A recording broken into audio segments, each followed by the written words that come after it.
सुबह सुबह की ताज़ा हवा और ठंडी ठंडी सी हवा जो है वो वैसे ही दिल को जो है वो एकदम से सुकून देती है। तो सुबह के वक्त कोशिश यही होती है कि खिड़कियां दरवाज़े खोल दूं ताकि फ़्रेश एयर जो है ना वो घर में सारे फिरे। और सारी रात जो बंद घर रहता है, क्योंकि सर्दियां हैं तो दरवाज़े वगैरह सब बंद होते हैं, तो कोशिश होती है कि सुबह उठते साथ ही ना फ़्रेश एयर जो है वो सारे घर में आए और घर में ना एकदम से महकती हुई जो है ना वो खिली खिली सी जो है वो खुशबू आए।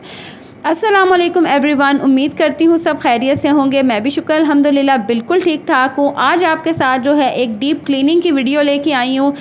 तो क्लीनिंग का काफ़ी दिनों से सोच ही रही थी कि कहाँ से शुरू करूँ, ये भी समझ नहीं आ रहा था, क्योंकि हर रूम जो है वो तकरीबन क्लीन होने वाला था।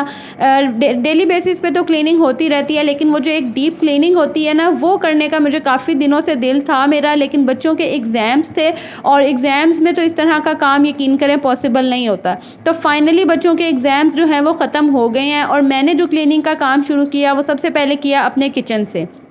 घर में किचन और वॉशरूम क्लीन होना तो यकीन करें कि आधा घर जो है ना वो क्लीन लगता है, क्योंकि हम हाउसवाइफ्स का, हम मदर्स का आधा दिन तो वैसे ही किचन में गुजर जाता है। एक तो 3 टाइम के मील्स बनते हैं और उसके अलावा फिर स्नैक टाइम या कोई और चीज़, कोई गेस्ट आ गए फिर किचन में, या बच्चों को भूख लग गई फिर किचन में। तो हमारा जो मैक्सिमम टाइम होता है ना वो किचन में ही गुजरता है। और किचन अगर नीट और क्लीन होना तो वैसे ही आपको एक बड़ी रिफ़्रेशिंग सी जो है ना वो फील आती है।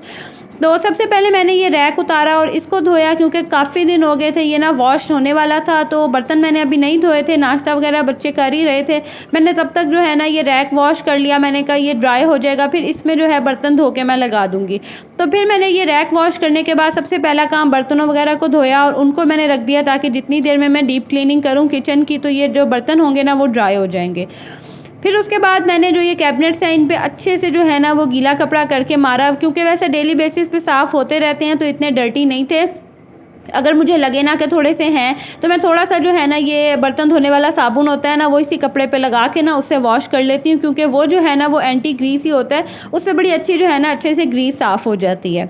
उसके बाद ये ना चूल्हे के ऊपर ये शेल्फ़ लगी हुई है, तो चूल्हे के ऊपर होने की वजह से ना इस पर सेक पड़ता है, तो इसके ऊपर आपको पता है कि वो एक ग्रीस सी जो है ना वो इकट्ठी हो जाती है। तो इसको भी ना टाइम टू टाइम क्लीन करना ही पड़ता है। लेकिन पिछले जो 1-2 हफ्ता में बहुत बिजी थी बच्चों की वजह से, और कुछ घर के इतने छोटे मोटे काम निकल आते हैं तो मुझे ना टाइम नहीं मिल रहा था।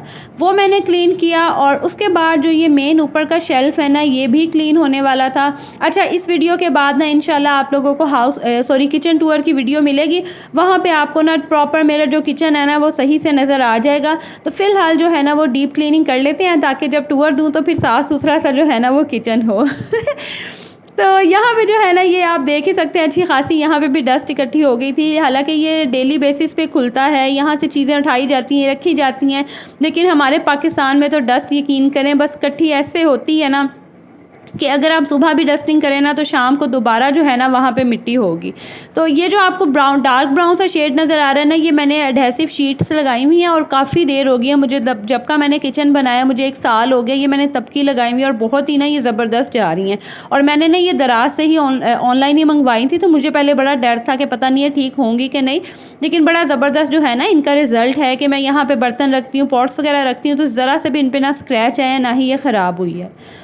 खैर क्लीनिंग कर ली मैंने उस कैबिनेट की। उसके बाद मैंने जो बर्तन थे वापस उनको उनकी जगह पे रखा, जो ड्राई होते जा रहे थे उनको भी साथ साथ ना मैं फिर एडजस्ट करती जा रही थी। उसके बाद बारी आती है ये बैक शेल्फ्स की।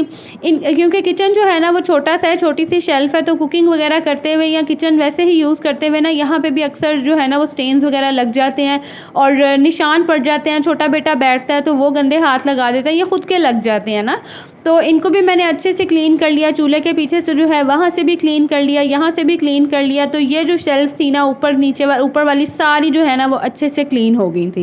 अच्छा, जब मैं ये क्लीनिंग कर रही थी ना तो मैं साथ साथ और भी बहुत से काम करती जा रही थी। तो सबसे पहले किचन क्लीन करने के बाद ना मैंने तो जो सब्ज़ी वगैरह कट करने वाली थी, जो जैसे मटर, आज मैंने आलू मटर बनाने थे तो वो मैंने छील के रख लिए। और बाकी ये जो काम थे ना सब्जी मतलब डेली का जो होता है वो मैं साथ साथ ही करती जा रही थी और बच्चों को भी साथ साथ ही देख रही थी।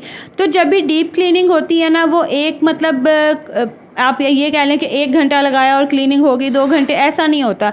मेरी जो क्लीनिंग होती है ना वो मतलब बीच में ब्रेक्स के साथ होती है। ज़ाहिर है मैंने बच्चों को देखना, बच्चों को भूख लगी उसको देखना। छोटा बेटा इवन कि आज जब मैं क्लीनिंग कर रही थी ना तो छोटा बेटा इतना तंग कर रहा था ना।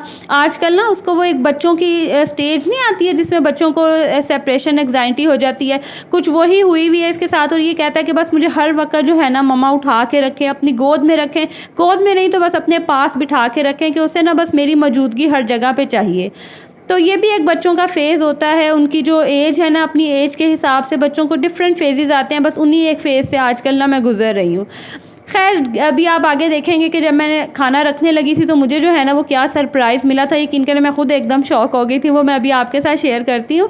तो यहाँ पे ना मैं साथ साथ जो है वो सब्ज़ी भी बना रही थी, क्योंकि किचन क्लीन हो गया था। मैंने कहा बाकी क्लीनिंग से पहले मैं खाना बना लूँ, क्योंकि खाना में लेट हो गया ना तो फिर खाना बन जाए ना फिर टेंशन नहीं होती है कि बच्चों को जो है ना जब भी भूख लगेगी चलो बंदा फटाफट से जो है ना वो रोटी वगैरह बना के उनको दे देगा। तो मैंने जब चूल्हा चलाया तो चूल्हा चले ही ना, और मैं खुद देख के हैरान, मैंने कहा आज तो बिल्कुल ही गैस नहीं है। इवन कि इस टाइम ना इतनी गैस होती है कि चलो छोटा मोटा जो काम है ना वो हो जाता है।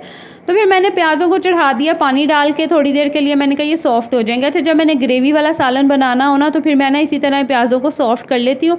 इस तरह ना बड़ी अच्छी ग्रेवी बन जाती है, और वो जो बीच में प्याज आते हैं ना फिर वो नहीं आते, क्योंकि मेरे बच्चे ना उस तरह से प्याज अगर उन्हें नज़र आ जाए ना तो वो बिल्कुल खाना नहीं खाते हैं।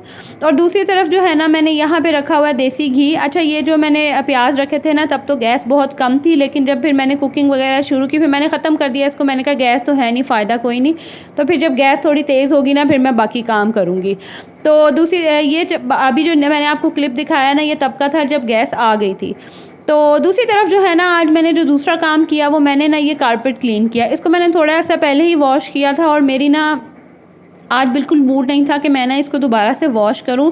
तो मैंने क्या किया कि छत पे ले जा के ना, इसको धूप अच्छी निकली हुई थी तो इसको जो है ना वैसे क्लीन ही था, इतने स्टेन्स वगैरह नहीं थे इसके ऊपर, बस जस्ट इसकी ना डस्टिंग होने वाली थी। तो अच्छे से जो है ना मैंने इसको बिछा के इसके ऊपर झाड़ू लगाया कि जो मिट्टी और डस्ट थी ना वो सारी इसमें से निकल जाए। और उसके बाद मैंने इसको झाड़ के ना मैंने इसे थोड़ी देर के लिए धूप में रख दिया।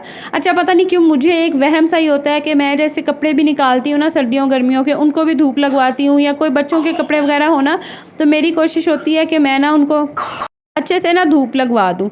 तो कारपेट को यहाँ मैंने छत पे फैला दिया, और मेरे साथ जो है ये मेरा छोटा सा हेल्पर आपको नज़र आ ही रहा होगा। ये जो आज हमारा छोटा सा हेल्पर था ना आज हमने इसको स्पेशल हायर किया हुआ था। खैर अब यहाँ पे जो है ना मैंने अच्छे से झाड़ू लगा के जो ऊपर मुझे थोड़ी बहुत डस्ट और नज़र आ रही थी वो मैंने साफ़ कर ली, और इसके बाद इसको झाड़ के ना मैंने फिर यहाँ धूप में डाल दिया। मैंने कहा मेड आ जाएगी ना तब तक अच्छे से सफाई भी हो जाएगी, धुलवा लूँगी मैं नीचे वाला कमरा, और फिर जो है ना मैं ये कारपेट बिछाऊँगी।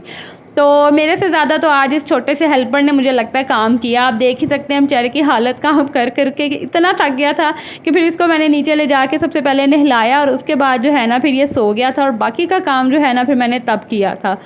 तो यहाँ पे अब तकरीबन जो है वो शाम होने वाली थी, तो मैंने कहा फिर सफाई भी कर गई हुई थी, मेड धारा धुल गया था, सूख भी गया था, तो मैं फिर ये ले आई कारपेट नीचे, और मैंने कहा अब जाके इसको बिछाती हूँ और कमरा जो है ना उसको ज़रा क्लीन करती हूँ। फ़िलहाल ना मैंने बस यही छोटे मोटे काम किए थे, मैंने जो है ना अभी कोई दीवारें साफ़ करना या और कोई एक्स्ट्रा काम नहीं किया था। तो यहाँ तक जो है ना वो आज की वीडियो थी। उम्मीद करती हूँ आपको अच्छी लगी होगी। आहिस्ता आहिस्ता जो है मज़ीद क्लीनिंग करती जाऊँगी और आपके साथ शेयर करूँगी। तो अब आपसे मिलूँगी अगली वीडियो में। अल्लाह हाफ़िज़।